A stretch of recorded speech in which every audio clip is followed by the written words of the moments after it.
sometimes people have what it takes, but they haven't recognized it yet. Just go forward. Welcome, everybody. Hello, this is How do you stand out? What you need to do is be that person that's different and is bigger than you think. Rise from the ashes and fly like that channel. If you're with us live, appreciate everybody. Drop in, say hello. Everybody say hi to Blake in the chat, because we've got the man himself, the man that created all of it. The reason that we're all here each and every day, the reason you guys spend probably way too many hours listening to me talk, some of these people. But Blake Nubar, how are you, sir? I'm good. Thanks for having me on the call, man. I love these calls, so I'm pumped.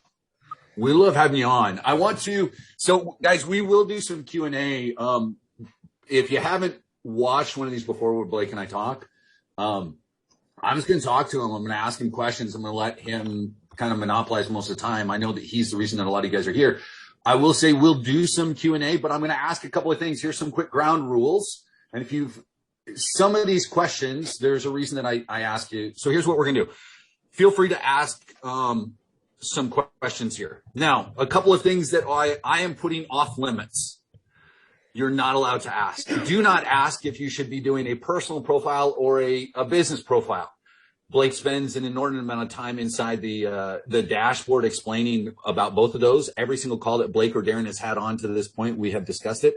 There is now at this point hours of content that you can watch about this exact question. And you can also go into the Facebook group that Blake so graciously provides and simply look up business profile, personal profile, and probably find several dozen posts answering that exact question. So not that we don't want to answer it, but we've done it a lot. So we don't need to do it here. And I probably already spent too much time doing it. The point of all of this is ask some questions that are really going to move the needle for you and your business and, personal growth and other things. You got, well, we'll dive into it. So on that note, it's good to see you, sir. Good to see you too, man. So you're in Orlando, and what I want to do, because some of you guys are brand new, some of them may not have been on these calls before, and then we've got some others that have been on for a year at this point, which I think is pretty cool. For you, some people may understand some of your story. You're here in Orlando. When was the moment when you were like, I think this internet marketing thing might be something I want to pursue? Yeah, no, great question. Yeah, no, I was working, so I was in a traditional 9 to 5, which is not a bad thing, right? I'm never going to hate on a 9 to 5, but I think that everyone's built to, my business partner and I, we call like jumping to the next lily pad, like what's next in your move. Working for a 9 to 5, or working for, it was a fitness company. I was into fitness, really big into fitness at one point in my life. Not anymore, as you can tell. But we were working it's so great on Zoom. Both of us, like, we're good from here up. Like, it gets weird lower. So, we were working on, basically what we did is the company was divided into 2 divisions. We had supplements and you had education. I was involved on the education side. So our role was to make like certified personal training programs. So basically, if you want to become a personal trainer at a gym or at your home or whatever, we provided the training for it. Well, we start working on this product, which was absolutely amazing. And we start building this thing out. And long story short, we get done with this thing, right? It took us like 9 months to build it. And we handed over to the marketing department and they just couldn't sell it, right? Had no idea. They're like building like a website and like just old school dinosaur stuff that just like died in the 90s, right? I didn't know anything about marketing. I didn't know anything about sales funnels, literally ground zero. And this was just a few years ago. So I go home frustrated one night and, as all frustrated people, you can't really sleep. You're tossing and turning. I'm staring at the ceiling fan. And I just decided to pull out my laptop and start scrolling on Facebook aimlessly to like get some dopamine rush to feel better about like how terrible things were going. And I stumbled across this ad, which we all see on Facebook, right? You see ads every day, and I click on this ad. And it was from this guy named Russell Brunson, who I had no idea who this guy was at the time. And I'll never forget the ad. It said, weird marketing experiments to increase traffic, conversions, and sales online. And I click on this ad and I go to what I thought was a website, but little did I know at the time it was a sales funnel. And I start watching this presentation. And he's basically like, listen, if you want to find a way to leave the 9 to 5 or supplement your income or find ways to earn without having to do a whole ton of work, like you need to start selling things online using sales funnels. And I was like, instantly, I was like, ding, like, duh, yeah, let's do this, right? This is what we need. this is what you need, right? Like, you know, and did I fully believe in it at the time? No, but I was desperate. We just built this product. It wasn't working. I was willing to throw anything at the wall to see what was going to stick. And this guy looked serious. And he talked with conviction. So I went in the office the next day. I was like I don't think I slept like a minute that night. I run into the office. I go to the whiteboard. I start drawing out what I thought was my first funnel. I had no idea what I was doing. I was just like from this 90-minute video I saw on Facebook. I think this is how you do it. And the marketing department comes in and they're like, what are you doing? I'm like, hey, I think I know how we're going to sell this product. It's not really what you guys are doing, but we're going to try this new stuff. And they're like, hey, like we'll leave it in your hands then. Like you must know what you're talking about. So I was like, sure, let's try it, right? So we end up building this funnel. It's called a webinar funnel. We send traffic to it. People show up for the presentation. We deliver the presentation. And right when we ask people to jump in the program and take a leap of faith with us, no one bought. Like not a single person purchased from us. And I was like devastated, right? I go outside. I'm like, this is a joke. This is all BS. This crap doesn't work. You know, I got suckered and I was just pissed, right? I was just like annoyed, like, you know, how everyone gets. Well, I walked back inside. I said, you know what? Maybe let me try like the most like pedestrian, like grand slam, hope I can get this thing to work. And I went over to my computer and I clicked on the refresh button and we got our first sale for like $797. And I went through the roof, like instant. It's funny, right, Andrew? Because I was instantly a skeptic because it didn't work. And then the second it worked, I was a believer. I was this is amazing. This is the best thing ever. I knew it, right? and it's funny because when you get emotional in business, right, you want to find ways why something didn't work. And that's who I was. I was like, hey, this stuff's crap. It doesn't work. And then it worked. And I'm like, oh, I knew it the whole time it was going to work, right? And it completely changed the way I looked at what was possible now because sales funnels and selling things online seemed like it was something that was going to be the future. So I went in the next day to work and I told my boss I quit. And I didn't even put 2 weeks. I just like, I'm done, man. I got to go figure out how to do it. Next day you went in and next jumped? day, literally next day I was broke still, but I was like, something absorbed my soul. We got to be careful. Like you create this precedent here. Like as soon as someone gets their first sale, they're like, deuces, I'm out. Yeah, no, look, listen, I was an idiot. I was just so aggressive with what I thought was possible. And it was just like, we went all in on it. Right. So I quit, right? And I set out on this venture to figure out how to become like, how can we become good at sales funnels and marketing and campaigns and helping people? Because the number one goal I have now is like, I know what it's like to make that first sale because we got to experience that feeling 4 or 5 years ago. And I can promise everyone there is nothing like that feeling. The second you get that first sale, there's no turning back. And I want everyone to really experience what that's like. So set out on this journey to basically just become as good as possible and understand the science of marketing and selling and providing value to people online. And that's so what's the difference? What's the difference between building your business to make the first sale where all of your concentration is there versus, you know, hey, the first sale is great, but I really want to build a business that's going to get me, you know, 6 months in a year and well beyond down the road. Like, how do you keep yourself from like, all right, I got that. Now what the hell do I do? Yeah. Versus great. I expected that to happen and damn it, it did. And now I'm going to keep rolling. Yeah. So it's learning, right? At the end of the day, you always got to be a student of the game and you always got to keep learning to get better and better. When we got our first sale, right, we didn't really know what we were doing. We were clueless, right? But we knew that we did it. We provide enough value and we learned just enough to generate that one first sale. Now, in order to keep that coming, you got to keep improving, right? Like if you want to go play basketball, you can't expect to become like Michael Jordan or LeBron James on day one. It's asinine to think that that's a thing, right? But you got to step on the court and start practicing. So the difference between like how do you keep going and generate that first sale to make it into a business is constantly just improve and become obsessed with what you're doing.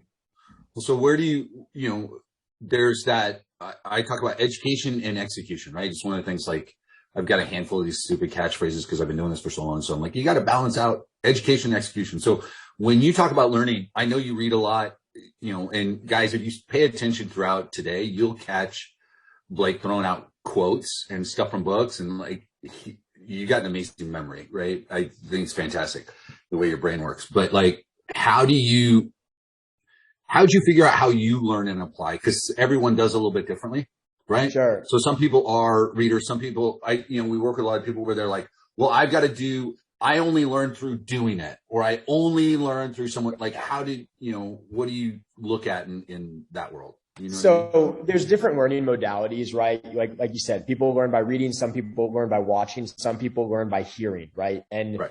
there's some that are more dominant than others, but I always, when we go into something for the first time, I always look at the context of what we're going into. For example, just go back to basketball because I just mentioned it. I wouldn't tell someone to go read on how to become good at basketball. That's a poor choice in a way to learn that, right? That is something with that context that you would go and start doing, right? Okay.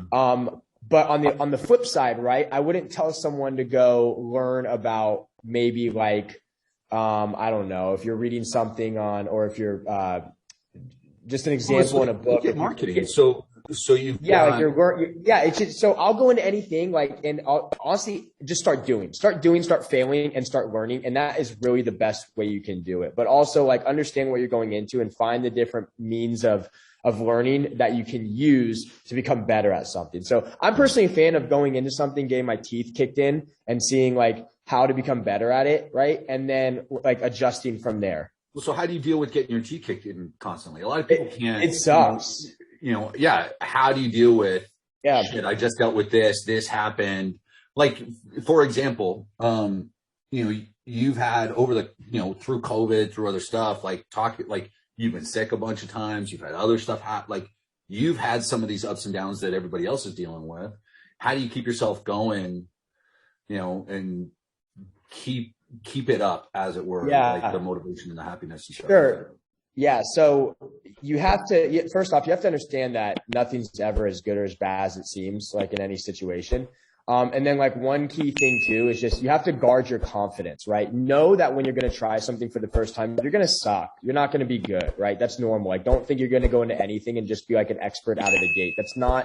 Can it happen? Sure. Right. But it's not the reality of things. Beginners have luck, but winners have sustainability in it. And you just have to realize that anytime we go into something, I know I'm going to lose right away. I'm not winning. And I go into it knowing that, okay, if my mentality is I'm about to get my teeth kicked in, right? You're approaching it whatever this business is going to pull Mike Tyson and drop me to the mat. And you have nothing to lose, right? Because think of the alternative. Let's say I don't approach something because I'm scared of failure. I'm scared of criticism of what other people are going to think, friends and family. What are they going to say about it, right? What's the worst thing that happens if it doesn't work? The absolute worst thing that happens is you're just back at status quo. But what's the best thing that could happen is you can completely change your life. So at the end of the day, when we go and we're hey, we're going to go fail at something. First off, our expectations are very low. We know we're probably going to get our face smashed in. And that's a choice of words of we're going to go fail, right? But we know that we're going to become better at it, and going in with the expectation that we're not here to become geniuses on day one, but over the course of time, we're going to become really good. It lets you guard your confidence enough that you're not going to get derailed or demotivated at every step of the journey that seems difficult or challenging. You're braced for impact and you're prepared for it, versus going into something I'm going to go make $1 trillion and I've never done this before. It's no, you're not, but you have the possibility of changing your life if you keep at it and keep learning with it. Yeah, you plan. Part of my process for success is going to involve failure. That, if I know that that's going to be one of the steps, then I can keep myself moving forward. Right. Exactly right.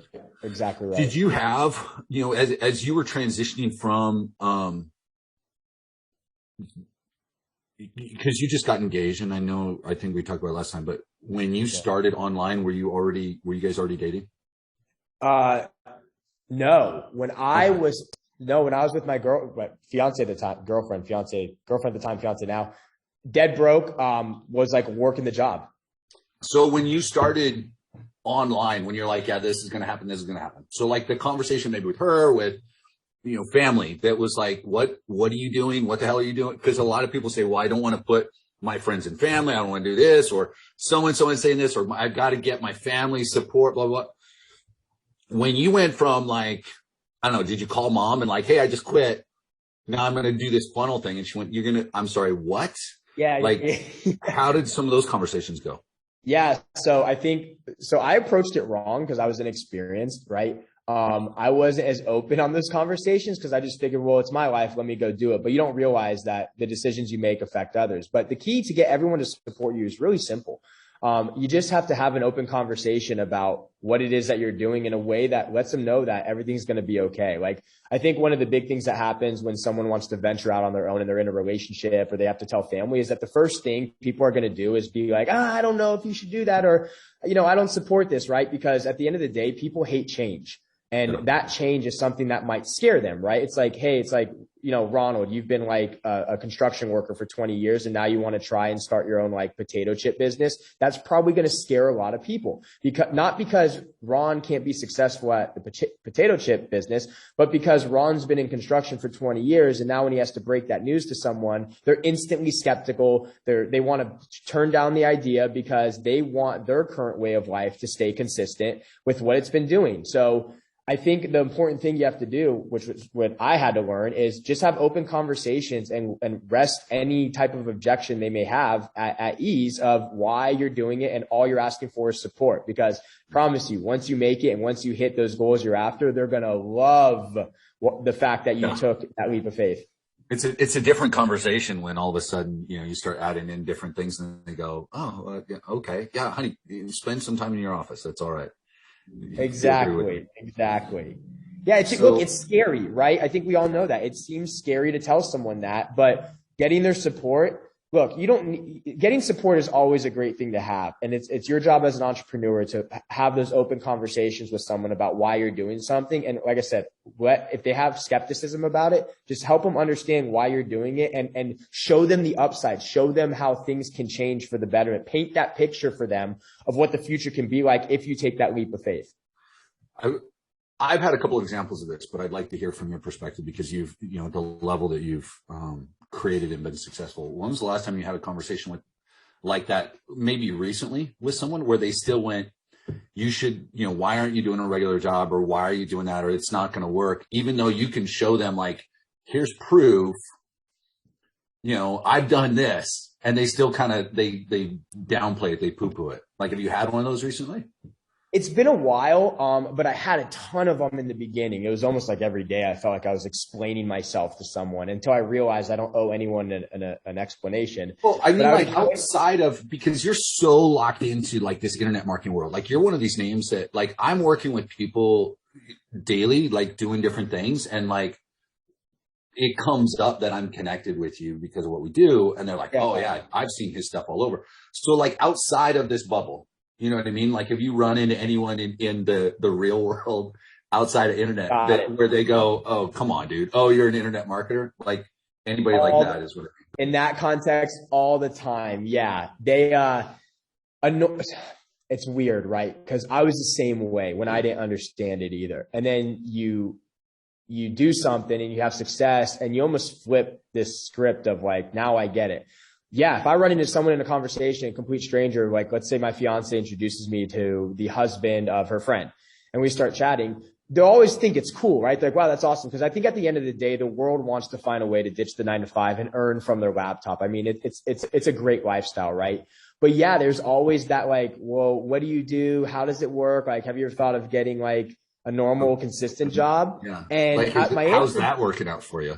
Yeah. And I would be like, yeah, I have thought of getting a normal, consistent job. And there's nothing bad with that. And then when I got a taste of the medicine here on the internet and like the value you can provide to so many people, yeah, I realized that I'll never want to go back to like, a normal job. Now, barring the fact, again, there's nothing wrong with a, quote unquote normal job. But when you can see the light at the end of the tunnel, right, and you can see what's possible, I think I don't want to say everyone, I think 9.9 out of 10 people would want to earn from the internet. So I think it's more of a fact that people just don't get it. They're like, they can't wrap their brain around earning online and like, living kind of the quote unquote laptop lifestyle, because society has drilled into our brains for centuries that you need to go to school, get good grades, get a good job, right? And all that stuff. So I think it's a mental barrier that's hard for people to understand that haven't experienced the other side of things or are not willing to open up their minds to want to attempt to experience the other side of things. When did you learn that, like you mentioned a minute ago about not worrying as much about what other people think? So when did you learn for yourself that those conversations, when they don't understand what you do, don't understand what you're trying to do, don't understand the possibilities, those kinds of things, when did you learn that was like, you know, it's okay. I'm still going to do my thing and be all right. Like not trying to see, you know, let everybody's got to approve of what I'm doing kind of thing. Yeah.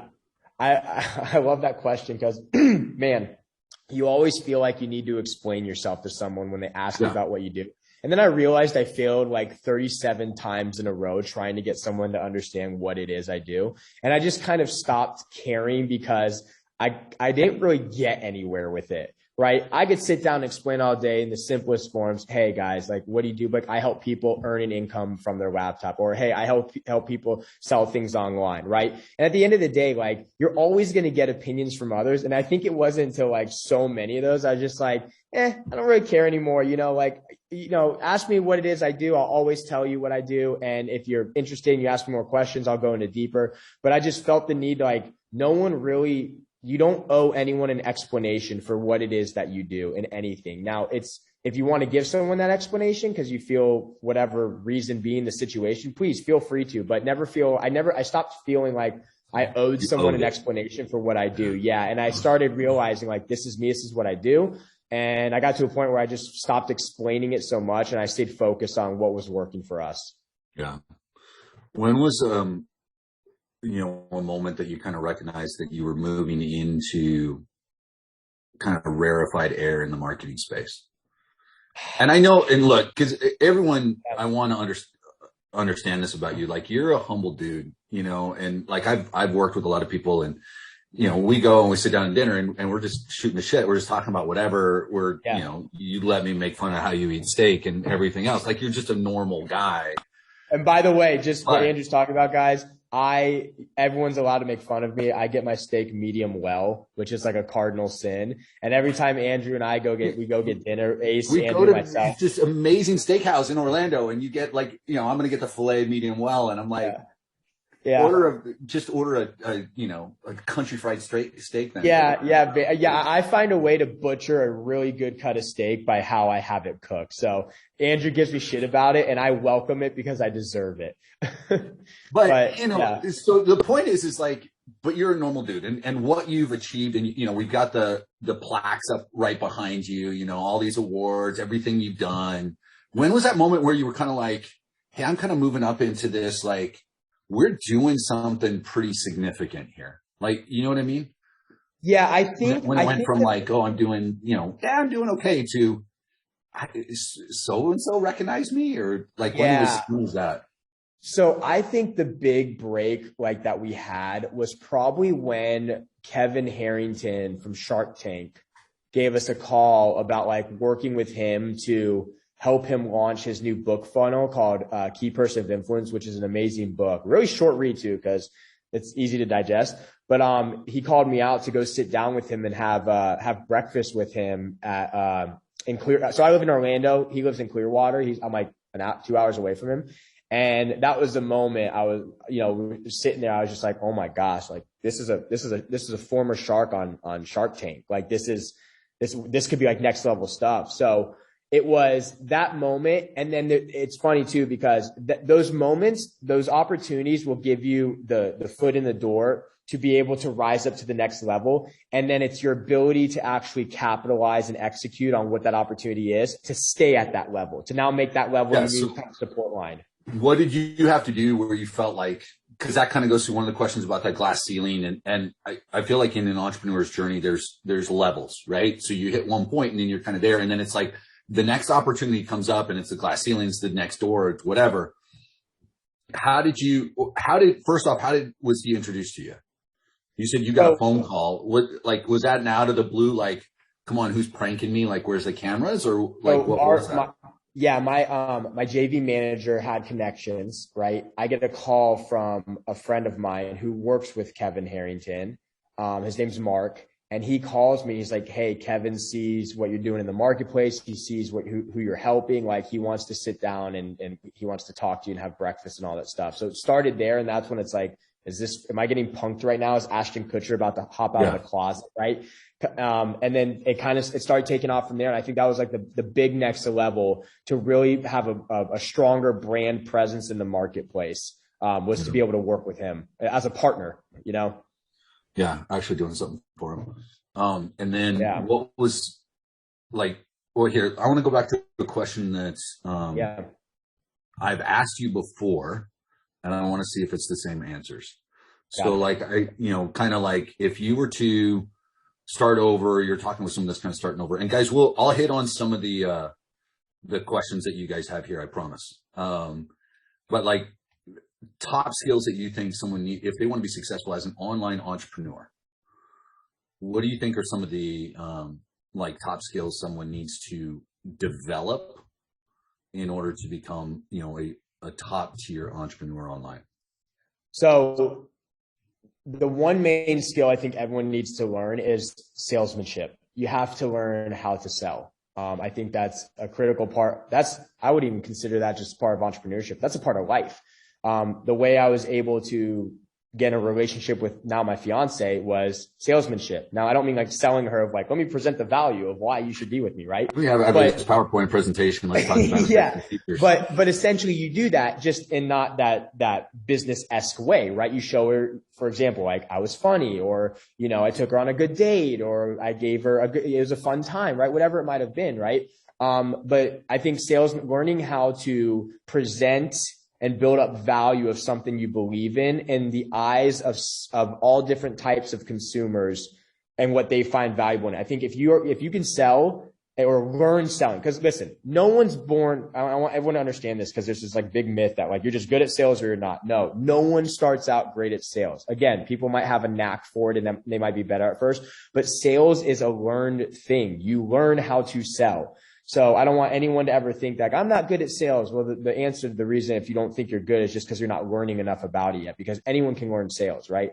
So I think understanding how to sell things in terms of presenting value and creating that value is really important. But also one of the main things to have success online, and this is where my business partner Ace comes in the big time, is you have to have really good and really big ideas. Like you have to be tackling things that kind of scare you per se, or things that you feel like it can't be done, and really solve big problems for big markets. And if you put those kind of two things together, you have the chance of creating the next Facebook or the next, TikTok or whatever it is you want to do. So salesmanship and solving big problems with really unique, revolutionary ideas. And I hate the word revolutionary, but you know what I mean.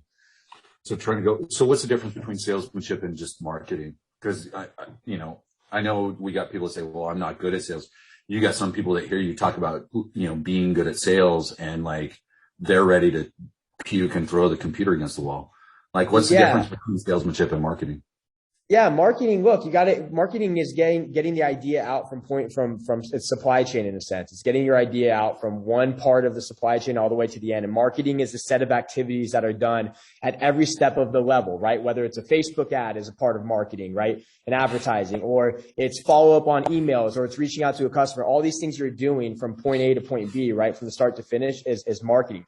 Selling, right, is definitely a part of the process, but selling also comes into play when you're going in for the part where you're going from a sale to a close, which are technically two different activities as well. But salesmanship is learning how to present your stuff, your product, your service in a way that provides value for someone that could essentially make a purchase, buy it, right? So that definition, like they come to that decision that, hey, emotionally, logically, this makes sense for me. What you have, what you're presenting to me is worth more than what I've got to give up in order to get it. Right. I think salesmanship is one of those things that like they can market the hell out of the partner program, but if they want to get to like the level that you're at, because I know some people do, or they want to get close, like you want to start getting into that 7-8 figure range, like there's going to be some salesmanship. There's going to be, and part of that might just be the relationship. You mentioned JV, you sitting there with Kevin, some of the other relationships you built, there's salesmanship involved. And right? the whole step. Yeah, the entire time you're constantly selling yourself, whether it's selling yourself, your product or service, you're altering perceptions in a positive way to get someone to open their mind on something that they otherwise didn't see the way that you saw it. And if you can do that with people everywhere, I mean, you become one of the best in the world at showing people the value in things. Everyone has different value in things, right? Everyone on this call right now, if I said something, everyone on this call would have different parts and different points of that product or service that they see value in. And it's your job in sales as to cast this net and talk to someone in their language of, hey, What is it that you need help with? Let me speak to you specifically. If you can do that, if you can technically speak to a bunch of people, but almost speak to everyone individually and provide those value points, you're going to be really good at it. And marketing, like I said, and of course, there's multiple. You look up salesmanship and marketing online, you're going to get 6,000 definitions. Marketing's constantly done every step of the journey. You're always marketing. You're always getting your product and service out into the marketplace. It's branding. It's customer relationship management. It's all these different activities that create this marketing infrastructure. So Janine's asking how you deal with an overabundance of competitors. And this is a question I always think is interesting because you talk about an overabundance of competitors. Blake, you specifically, you're in a niche that is flooded with competition. Yeah. Right. So someone asked a minute ago, like, how'd you get your name known? Now it's kind of the same thing.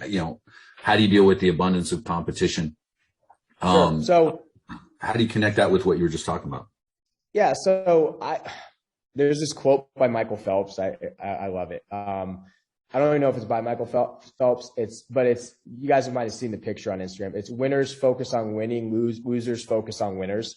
Right. Mm-hmm. And I think it's the picture of him swimming and the guy that's behind him is looking to him. Yeah. So I think a lot of the times, right, we ask these questions because it's almost like we're trying to sabotage ourselves before we get started. We don't focus on the competition. And you should always be aware of the competition, but use it in terms of studying them as research. Don't use it as like something that's going to derail your efforts, right? Competition's a good thing because it means that a lot of competition is a good thing because it means that what you're doing, right, is working, right? If you go to the grocery store and you go down the chip aisle, there's so many different types of brands. If you go down the toothpaste aisle, right? How many different types of Crest toothpaste, different types of toothpaste can you buy, right? And it's highly saturated. It's fragmented. And the reason is because there's a ton of volume. Everyone wants to brush their teeth. Well, at least you would hope everyone wants to brush their teeth, right? And so of course there's going to be an abundance of competition. So as an entrepreneur, don't use it as like, oh, there's too many competitors, right? That means I can't have success. That's not true at all. Use it as like research and development and look at what they're doing, but ultimately if you focus on you and your business, you will leapfrog any competitor by having the right mindset, focusing on your stuff. So anytime like we're going into a space, like for example, like you said, we're in marketing right now, it is highly competitive, right? I don't care though.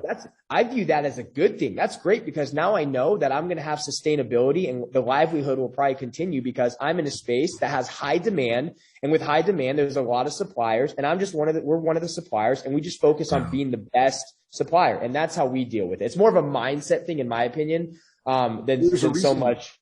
When you look at competition, there's a reason that like Darden Restaurants owns, Red Lobster, Olive Garden, Longhorn, and there's others. And I think one of them might have been spun off now, but they're almost always in the same area, right? Like here in Orlando, one of the easiest ones is Altamont Springs, just up the road from me. There's the Longhorn. Across the street's the Red Lobster. Right next to it is the Olive Garden. Next to it is a Japanese place. Next to it is Chipotle. Next to that is a Cajun spot. Across the street is Pollo Tropical, Burger King, Taco. Like they're close together, right? Yeah. Competition goes, hey, if someone's looking, I want to be one of their options versus Correct. I'm going to be out in the middle of nowhere. And and this is where sometimes people go, oh, well, there's no competition around me. Well, that means you can't change anybody's mind either. Like they're either coming for you or they're not doing anything. Correct. Right? And that's interesting too, because that's another good example of why competition is good, right? They did a study on vending machines and basically they put one vending machine. When you have one vending machine, like let's say you guys are shopping at the mall and there's one vending machine, right? What goes through your brain is do I want a Pepsi or not? That's now the decision. And you either go get the Pepsi out of the vending machine or you keep walking by, right? Well, with competition, what does Coke do? They come put a Coke vending machine right next to the Pepsi one. Yeah. So now as a customer or prospect, your decision is no longer, do I want Pepsi or nothing? It's, do I want Pepsi or Coca-Cola? Right? So having competition is a good thing because it brings in volumes of people and helps them guide their decisions in a direction that the entrepreneur, the business wants the decision to be guided. That alone increased sales by like 400%. It was insane because it changes that you know, like if there's a Waffle House or an IHOP, I now have decisions versus like if there's just a Waffle House, I might be like, I'll just go home and cook breakfast. Right. And that's where it's important though. Like if you've got the competition there, you need to be consistent in what you're putting out, because then you will get lost because everybody else is being consistent and you're like, oh, there's a lot of competition, so I don't know what to do. Well, they're going to keep going because they recognize the power of that competition. And if you don't, then you run into issues. And it's a scarcity mindset too, right? I had this issue. Like I said in the beginning, before I got my mind right, competition, you always feel like, does that scare you, right? Oh, I don't want to do this because there's too many competitors. But when you start getting your mind right, you realize like you're coming from a place of scarcity if you think that competition is bad. I promise everyone on this call right now, there are so many people on this planet, you are never going to run out of customers. The problem is, am I going to run out of customers? No, that's never the problem. The problem is like, how am I going to be able to reach them all, right? Like, can I reach all these people because they exist? It's never like, oh, there's too many competitors. Like, oh, the market's done. No. Hundreds of thousands of consumers every single day are entering markets. Right. So you're never going to, as long as the human population keeps reproducing, which we are, right, you're always going to have new people turn 18 and 19 or 20 or 30 or 35, whatever it might be, to buy your product. So never look at it like competition as like, oh my gosh, there's too many competitors. Look at it as an opportunity, because good competition, like I said, is a good thing. And you're never going to run out of people that could buy your products. It's just getting out in front of it and finding clever ways of being the choice by everyone. One of the things that you talked about on a previous call was really like listening to your audience and understanding your market. What's one of the things that, as you've looked at, you've now had thousands of people come through the partner program, right? Mm-hmm. I'm guessing you've probably taken a pretty deep look at your clients, right? Yep. What's been like one of the biggest surprises for you? A couple of things where you looked at and you went, what the hell? Like something that you saw that you just didn't expect, based off of people that were actually taking action. So what was really interesting, and it still blows my mind to this day, Ace and I talk about all the time, is when we saw people take action, like, and I'm not even saying like, this is the funny part. They're not even finishing the program yet, right? They're on their journey. They're going through it, right? And we would have so many people reach out to us, and you can even search in the Facebook group, like, there's all these posts. We have these trophy walls. If you guys ever want to check out the trophy wall, there's like these different types of posts in the group when you make your first sale. And what we started learning by looking at the data and all the sales, so many people made their first sale without even launching their business yet. And it always blew our mind, because we're like, how is that possible? And we'd reach out to them and ask them like, hey, like, how are you making your sales? They're like, well, I did what you said. I launched them perfectly. I got this thing up and running. So I was in the marketplace and people started buying this thing. And I'm like, we're looking at each other like, that is absolutely insane. So we saw that if you even take a little bit of action and do some of the stuff I say, right? It's like I said, it's like bowling with bumpers. If you remember the presentation, if you just do a little bit, like you can get this thing off the ground. We thought that was pretty amazing. And then, after that, even before that happened, some people even wanted to take me up on some of our other like really amazing offers that we have, and even like expedite that sales. But that was one thing that we saw that was really unique, is that sales were coming in before people even launched the entire thing. What about like from a demographic perspective? Have there been any things that kind of surprise you? I know we've got, a big international group. Was that surprising? And someone mentioned a second ago, they're prepping this, trying to put it into French. And of course I gave them my advice was, hey, launch in English while you develop the French, but just get something out there. But like from a demographic standpoint, whether it's, types of industry or age or location or anything, like, has there been any of that where you looked at it and you went, well, that wasn't expected? Yeah. So there's a presentation inside of the partner program. It's, I think it's under week 2, the second module. It's like weird niches, or can I do this? It's one of the videos in there. And we go through like these really bizarre like niches that crush right now. Like, a friend of mine, Judy, she went through this. She did photo booth business owners, that demographic, and crushed it. Right. And like, there's these weird niches I never even thought of that are like work really well. Obviously you have like real estate and things like that are always going to have massive impact. And, but yeah, there's like photo booth business owners, dog walkers, like some of these things I just never expected, and people are having great success with it. So yeah, there's a few of them. Missy's can you read that question? Did I miss something in one of the videos? Did I just pass over and not pay attention to, can you see the comment there? That's one of the things on the Google sheet, anal itching. I says my husband, is there Do you have a niche in there, Blake, for anal itching? It might be. We have 2,000 of the most popular niches on Earth. So if it's in there, it must be a popular niche. Stop me dead in my tracks. I mean, there must be somebody who wants to know about it. Well, hey, sometimes one thing I found, Missy, is like when you're looking at ideas, sometimes the craziest ones, it may not be the idea that works for you, but it jumpstarts you thinking of other stuff where you just go, where like Blake was just talking about, real estate, insurance, network market. There's a handful that if I were to say we have, 20, 30, 40 people come through my strategy session each week, there's always going to be people that are in a handful of categories all the time, right?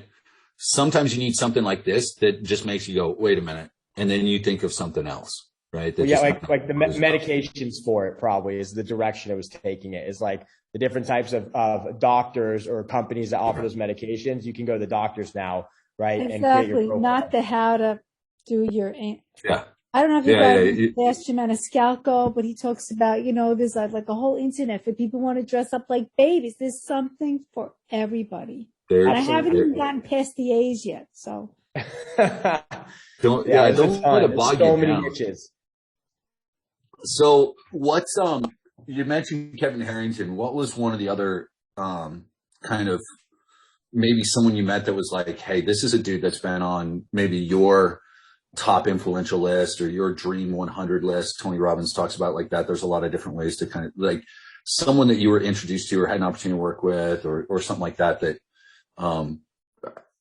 was kind of that dream connection that took you or your business or made you realize, hey, I'm taking things to the next level. Yeah. A dear friend of ours, Brian Page, kind of was he's such a huge help, right? It's great because we're working on similar things, but Brian he has more experience, right? He's been doing it longer. He's been funny enough, he's in Orlando right now at Disney World with his kids and his wife. So he's in Charlotte. He lives in Charleston, but, he's been such an influencing factor because he's always been able to shed this like kind of guiding light on things I don't have answers to yet, right? Like no one's ever fully knows everything about anything. And it's great to have like that kind of mentor who has like been able to like, when I need help with something or we have a problem we can't solve, there's a good chance that like Brian, just because he's, a year or so ahead in the journey, he's experienced something and he can guide those lights. So I've been fortunate to meet him. Eric, the trainer, he's Hollywood physique expert. He's trained, you name it, he's trained them. A couple other people I would love to name. I just can't because I'm under contract not to say who I've worked with and stuff, but some really amazing like TV stars and stuff we've gotten to work with. It's been always awesome, meeting, Russell Brunson has been a big mentor and role model of ours. We've gotten to meet and stuff. So, Dean Graziosi, Frank Kern, just some amazing humans that are really good at what they do. So they're inspiring folks. Yeah. Vicky, just to respond to your question, she's asking, do we need a website? You don't need the funnel acts as the website. You need a domain address, different thing. You just need that URL that you need to get from GoDaddy. So that's what it's asking for there. You don't need a separate website. The funnel acts as the site. Yeah. The funnel, view a funnel and a website is almost the same thing. If anyone ever gets confused, a funnel is just like a website 2.0, right? Like imagine like if a website's a horse and buggy, a funnel is like a car. Like kind of look at it like that. It's just a newer way that people are utilizing things to sell. So, and the easiest way to really think about it, and it's not exactly accurate, but the easiest way to think about it is just imagine a website with all the different pages on it. When you click a button at the top, it brings you to a different page. Just imagine all those pages instead of like hub and spoke where it's like you like click this button, it brings you here, or you click this button, it brings you here. Just imagine everything's in order. Like you go from this page to this page to this page to this page. Yeah. Yeah. The funnel's all set up. Blake's got it for you. They just need a domain name. Michael's asking, can a niche be too specific? Yeah, a niche can be too specific. I mean, sometimes, there's just not a market for something. If you're selling like underwater basket weaving classes, you might have a total market of like 15 people. So yeah, sometimes it can be. The way to just kind of figure that out is just do a little bit of research and ask around. And if you're questioning it, there could be a good chance it is too specific. Like I always say, launch imperfectly, get specific, but not too in the weeds with it. Staying more broad and kind of working in that ecosystem tends to work pretty well. Yeah, stay a little bit more broad and then figure out who's responding to things. Yeah. Like you don't want like real estate. Yeah. Like you don't just want like real estate agents in like the Orlando area. It makes no sense. It's an online business and you have the ability to sell real estate agents in California or New York or Texas or Montana. Like, you know what I mean? So you don't have to like niche down so completely, but just kind of use your best judgment on like, okay, yeah, if I'm online, that means the world is my oyster, right? Who could use this as a business owner, and just kind of stay in that vein. Yesterday, I was talking to them about like a difference between intuition and anxiety. Like some people make decisions. They're like, oh, I'm kind of feeling it in my gut. You know, they get this, and other people, they're thinking the same thing, but it's kind of anxiety and fear that drives them that keeps them away from going forward. Right. As an entrepreneur, like you've made a lot of decisions. I know some of that's like, you know, we're going to try this new offer. Sometimes it's, you know, you put your money where your mouth is. Like you're dropping a pretty penny in order to test things out. And sometimes it's super successful. And other times you've been like, well, damn, that was, I always call them expensive learning experiences.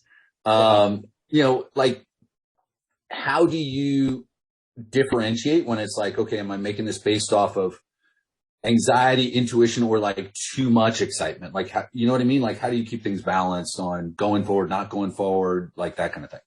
So in the beginning, we would always let intuition guide our decisions, right? But when you start making a little bit of money, I want data to guide the decisions, and data probably is the correct answer on everything, right? But sometimes, you know, you have to use a little intuition and what seems right. If you let data guide every decision in life, you're going to always create kind of crappy products. You need some gut, some luck, some intuition has to come into play in the game, right?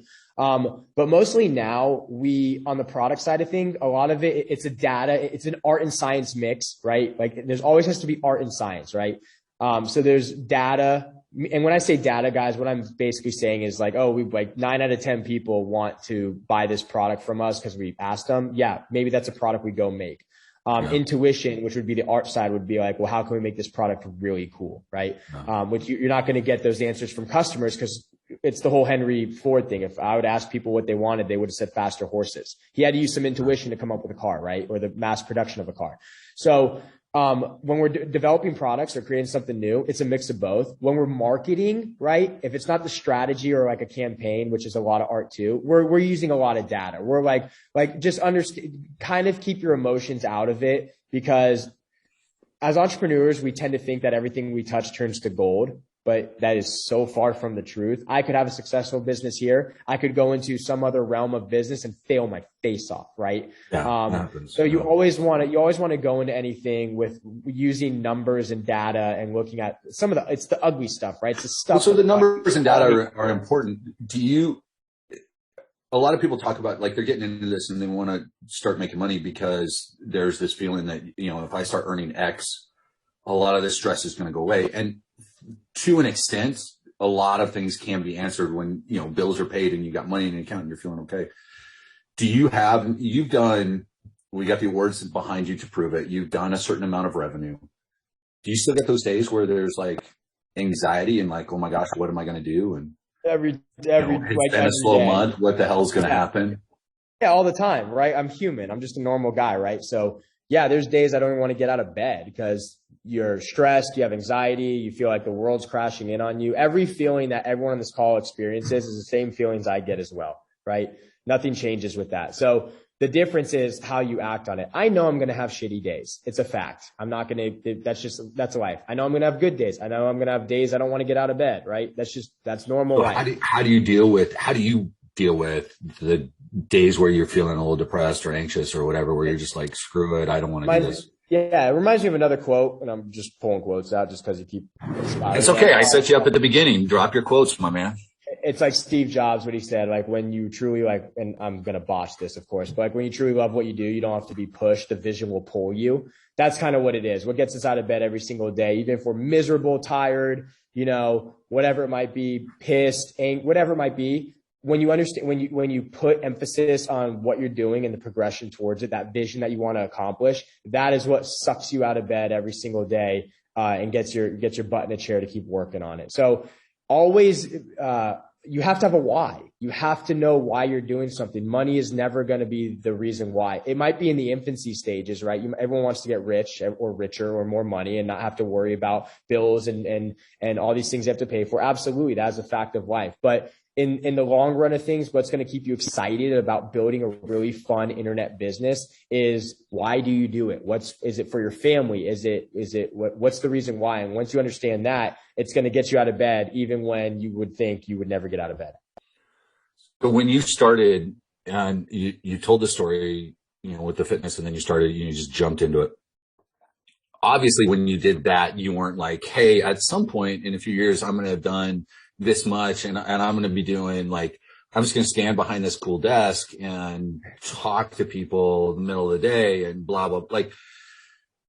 How do you stay on track knowing that track shifts continuously, right? So one of the members, I don't think they're on the call right now, but asked me the other day, how do you keep going? When things are turning in a way where you may not have expected, but you're still moving forward, but it's different. I know there's no way, I'm guessing, when you started that, you'd think you'd be doing this, funnel hacking live, doing everything else, partnering with who you partner with. How do you keep doing that and moving forward towards goals? Yeah. When the goals keep shifting? Yeah. So first off, as entrepreneurs, you have to understand that deep down, it's in all of us, right? There's some type of entrepreneurial DNA in every single human on earth, because it's the reason we are still alive today through the worst climate conditions and things you could ever imagine, right? So entrepreneurs never quit, right? They just pivot. And that's what you have to constantly do. When you set a goal, it's good to have a plan on achieving it, but never be stuck to that plan in terms of this is the way to get there. There's multiple ways to skin a cat. So if you're always under the impression that at any given second, I have to make a pivot and switch the way I accomplish this goal, that's okay, right? And I think a lot of times what we do as entrepreneurs is we set these goals, we put plans in action. We're I'm going to work on this goal. And then your world comes crashing down and you're just I can't do this anymore. It's well, you can. You just have to figure out a different way to get to that end result. I was coming home the other day, and I live in downtown Orlando, and it's the worst place when it comes to roads being blocked. And I'm getting off, and the whole road is blocked to get to my house. There's this, they were doing this 5K run thing. It was insane. My fiance's even calling me good luck getting home. And I'm uh-oh. Right. And I take the same route every day, and I'm coming home. I had a goal. I had to get my car home. Right. So I'm coming home. Every road's blocked. So I'm sitting there going, okay, well, how do I get home? There's one entrance into my place, but I had to go around 3 different blocks. But all in all, I still got home. So always remember, when you set a goal, there's just different ways of getting there. So the person you were talking to, Andrew, yeah, you're going to get discouraged. That's okay. We're humans. We get emotional about things. That's perfectly fine. Don't anyone tell you that you can't get emotional about something. Bullshit. You're allowed to be a little bit upset about something. That's okay. The difference is don't dwell on that emotion about it. Don't stay upset about it, and start cracking the code again at how can you accomplish this goal, but going about it from a different direction. And that is the way to always make sure that you're going to stay on track with things. Well, so how do you identify, because I know we've got some people that pivot too much. So have you had a time recently where you tried to pivot where you went, shit, that was the wrong thing to do? Yeah. Sometimes we call that shiny object syndrome, right? Where you just have all these things. Yeah. Well, we have these projects in our business. They're called Black Ops projects, right? And these are projects that sometimes we shouldn't work on, but we just can't help ourselves. At the end of the day, you have to understand one thing, right? We're okay, Ace and I, we're okay having Black Ops projects, things that they're Black Ops. They're you need the key card to go into the door, because they're not really the core of the business yet, but what could they turn into is something that we just can't help ourselves and we have to work on, right? So the key is always just to remember that with shiny object syndrome, don't jump from opportunity to opportunity to opportunity to opportunity. It is 100 million % hands down a losing game, right? And the reason shiny object syndrome comes into place is because you don't know which boat is gonna win for you, right? So you kind of want to jump to all these different ones, or like maybe this one's gonna work, or no, maybe this one's gonna work, right? It's always a losing game. The way to win is to stay focused. So like when we work on a Black Ops project, right, it might not necessarily be exactly the main thing we're working on, but it at least aligns to the industry we're in with the market we're in, and it could turn into something big. At the end of the day, never forget, focus hardcore on one thing. Shut out. There's going to be so many opportunities that present themselves to you that sound good, right? You have to ignore them for now, because everyone who fails jumps from one ship to the next. Everyone who succeeds lasers in on one thing completely, and like literally attacks it till they win. So you still got your core. You may entertain stuff once in a while, but you're not jumping into all of these other things. Yeah, without taking care of your baby. Yeah, like our main goal every day is, look, we have the same business. We work on how do we help business owners generate leads and sales by leveraging profile traffic on social media. That is our business. That is what we do every single day. It would be crazy of us to be like, oh, like, let me go jump into let me kind of put that on the back burner and let's just go do email traffic. It's like, the only reason I would be thinking that is because I'm getting scared now that this isn't working out. And I feel like I don't want the world to see me as a failure on it. So let me jump to this other opportunity and try and make this work. But that's not the case. The case is you're just not good enough yet to make this opportunity work. And the biggest mistake people make, and it's constantly, is they give up right when they're on the verge of success because something got too hard or too sticky, or I don't think I like this anymore, or we get this one a lot, or this isn't right for me. It's like, listen, you've been running in that game for 20, 30 years of your life. Like, when's it going to be the time you laser focus in and nail something until you have success? And when you do that, that is your best chance at having success. Yeah. Yeah. I like what you said there. Like, it's just, you're not good enough yet. Doesn't mean you won't be. Correct. Doesn't mean you can't be. It means that you've been playing around in 12 different things, right? You're trying to become a 6-sport superstar when you should just be in the batting cage. Exactly. You're in too many sandboxes right now. It's like, come on home, get in your backyard, play on the swing set, and stay there until you're like the best swinger. Yeah. But not very that cool. Type of swinger. Ladies and gentlemen, we have run for an hour. Did you realize that? Like, we're at an hour already? I didn't even know. No, I could do this all day. Yeah. I think we're going to have to have you back on like real quick. We got a bunch of people bouncing, but I've got a 1 o'clock, guys. So, I mean, Blake, if you want to hang out, but no, I think I appreciate it. Man, there's so many key points here, guys. Like, keep working on what you're doing. Stay in your core thing. Understand that you've got a program here with Blake. One of the reasons and I've said this 100 times, I say it to people once in a while. I've been a part of all these other things from an affiliate perspective, bought it as, software, work with people in kind of a similar situation that we get to, and your availability here in the Facebook group and how hard you work at improving this. Like you said, because guys, the last thing that he just said, you have to have faith in this program because of what he just said. He understands what his core, he and Ace, who are like kind of the heart of this, you understand what your core strength is. You're putting everything into that core strength. You're doing everything you can to make this better. And you're not bouncing like, hey, it's time to go do email and bot marketing. I'm going to go jump and teach YouTube training now. Like, you're focused. And that's, kudos to you for that and for everything else, dude. It's a pleasure to work with you, my man. So I appreciate it. Andrew, you're a rock star, and everyone else, guys, you guys are all rock stars. I'm pumped to be able to work with each and every one of you and build some awesome businesses together. Yeah. So appreciate all you guys, especially some of you newbies that are on for, one of your first calls or your very first one. So if you have, welcome aboard. Vicky's asking if there's going to be training on bots. I think we've got a little bit that you do, but she might be talking about someone else's training, like a offer that you just had out there. Yeah, if I have an offer out there, I'll bring in some experts who talk about bot stuff. I had him in 2 months ago. It probably will be a few months before we bring him back. But yeah, we'll do something. Sometimes people rock and roll, ladies and gentlemen, boys and girls. Just go forward. What do you need to do? How do you stand up? What you need to do is do that person that's different and it's bigger than you think. Rise from the ashes and fly like the characters that you are. Great day.